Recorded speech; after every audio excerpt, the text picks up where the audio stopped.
What's up, everybody? Happy Friday. Hopefully, you're having a great day. Finally, it's Friday. You know what's funny? I woke up this morning. I swear to God, I thought it was Saturday. I swear to God.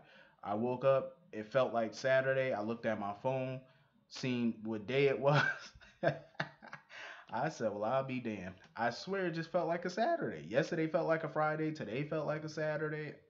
I'm just all behind right about now. I don't know. Because I definitely was about to sleep in this morning because I thought it was Saturday. But I said, nope, got to get up. It's still Friday. It ain't Saturday yet. Um.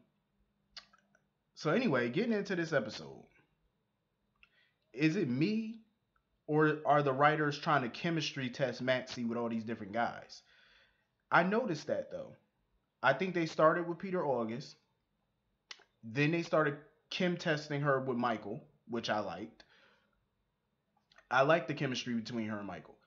Then now I feel like they're chemistry testing her with Chet, Amy's brother, and I like it.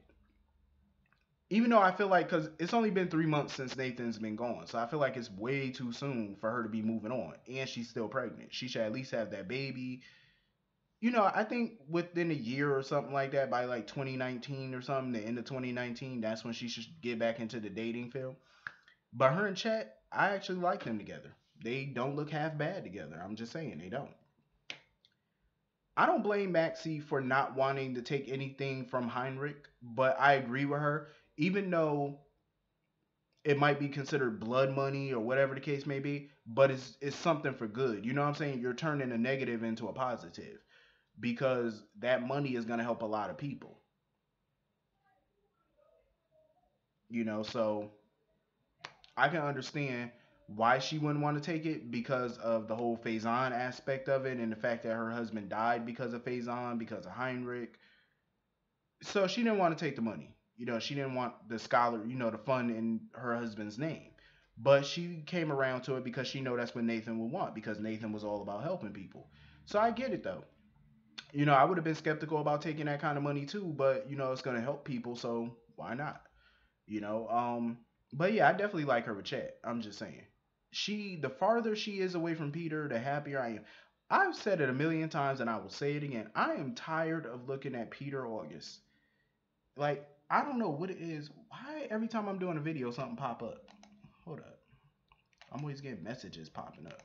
Anyway, I'm just tired of looking at him. Like I don't know what it is, but it's just like he annoys me every time I see him. It's I don't know why. It's just like every time I see Peter August, I just get annoyed. I really do. I just get so irritated every time I see Peter. I don't know why. I just do. And then on top of that, she gonna let him feel her stomach to feel the baby kicking. I said, oh hell no, hell no, hell no. And Nina is so wishy washy. Now she wants the investigation.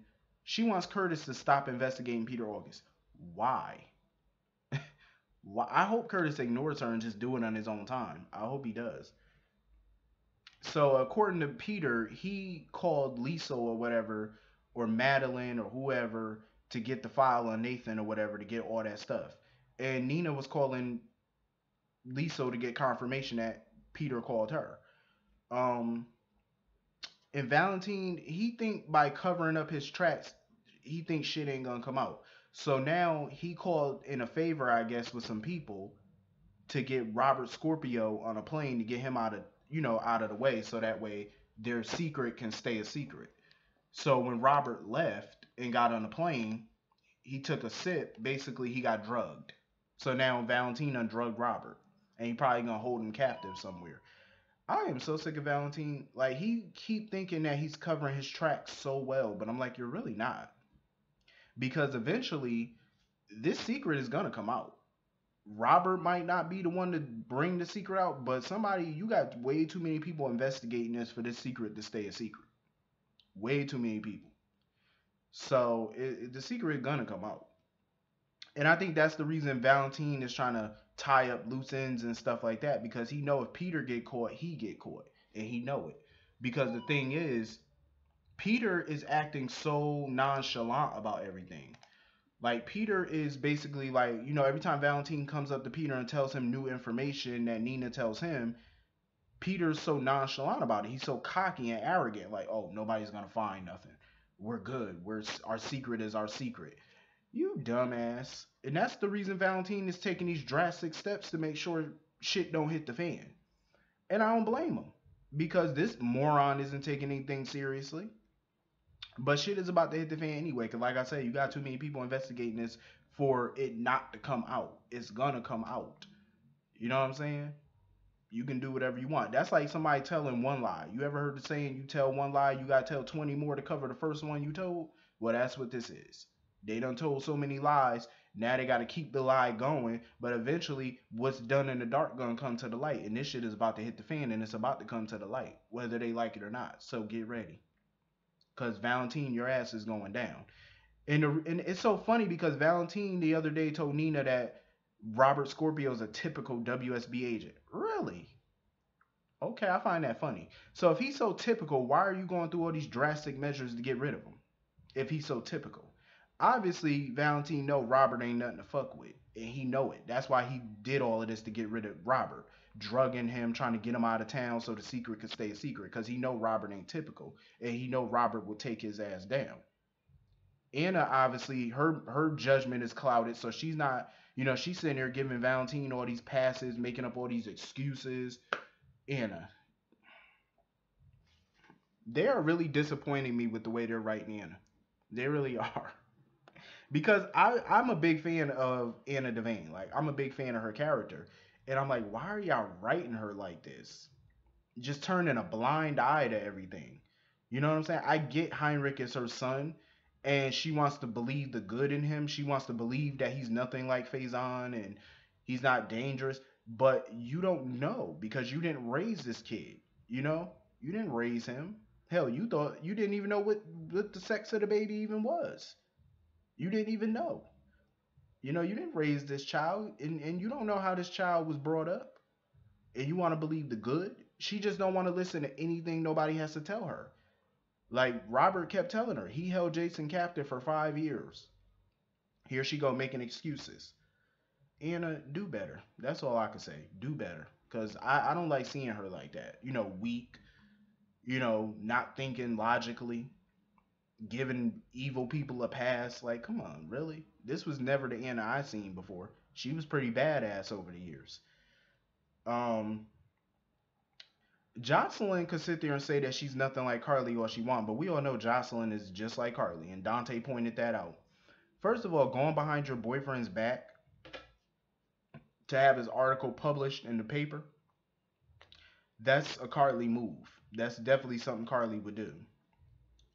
Um, I think it's a beautiful gesture. I really do. I think it's a nice gesture that she's doing, but she should have spoke with Oscar. Even though Oscar probably would have told her not to do it, but she should have spoke to him first because I find it kind of rude to do something behind somebody's back. Like even if it is, your heart is in the right place, but it's like something like this, you should definitely open up your mouth and say something. I'm just saying. Because I agree with Dante and Lulu, like it's gonna come out as nepotism. They know it ain't nepotism because she went to Lulu and not Drew. But the world is gonna think, the kids at school, all of them are gonna think it's nepotism because his dad owns the paper. So I felt like she should have talked to Oscar about that first. And they already dealt with a bullying situation and stuff, so this is just gonna add more to it. So you definitely should have spoke to him about that. Um, Lulu still a fool. Dante told her, if you hear anything else about Heinrich, come to me, call me, let me know. She got a text from Heinrich. And I bet you she ain't gonna tell Dante shit. And she got a text from Heinrich. I'm like, Lulu just don't learn. God, yo, she just always putting herself in more compromising positions. It's like, why are you even married? Like, that's what marriage is about. It's 50-50. It's about communication. Part of it is a big part of marriage is communication. It's honesty. You know what I'm saying? Like, come on, if you're not going to be honest with your husband and tell him what the hell is going on, especially with a dangerous situation like this is, it's not like, oh, I bought, I went to the grocery store and bought bagels instead of donuts or whatever. You ain't got to communicate on that. But dangerous shit like this, major stuff, you do need to communicate with your spouse about because it could lead to problems in the future. And Lulu just, is a lost cause. It's like every time somebody try to talk some sense into her, she reverts and goes into the opposite direction. It's like stop doing that because you're just gonna cause mega problems in your marriage that you don't need right now. What else happened? Michael, moron. Michael is such a dope. Like, I want to like the Michael character. I was a fan of the Michael character. I still am a fan of his character. But why are they writing him so naive? Like, I expect this out of Jocelyn because she's a teenager. She's young. But Michael has lived a life that a normal person just don't live. The boy was shot in the head, went through a coma, he was raped. That boy done been through so much in his life. He shot somebody when he was a kid by accident. He was kidnapped, presumed dead. He done went through so much in his life. He should be a much stronger minded person than what he is. Like, I understand him and Nell are having a baby, so he has to get along with her. But stop being so blind. You know what I'm saying? Like, can't you smell a rat? She wants your parents to be the guardians of your baby. I find that hard to believe. She wants Sonny and Carly to be the guardian of their baby. Why would you want that? And her excuse for Jason not being the guardian is because he lives a dangerous life.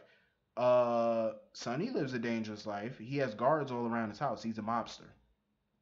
One danger is no different than the other danger. They're both dangerous lives.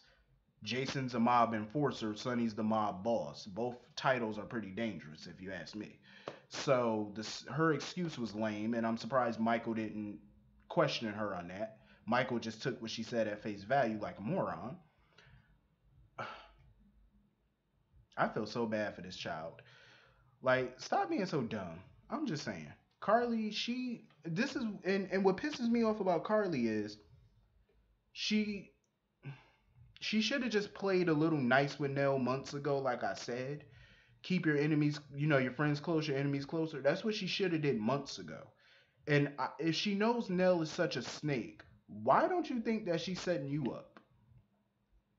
Why hasn't that registered in Carly's brain that Nell is the one setting her up with all these hauntings and all that? Why is it not registering? Like, she's a snake, she's evil, she's capable. She has the motive.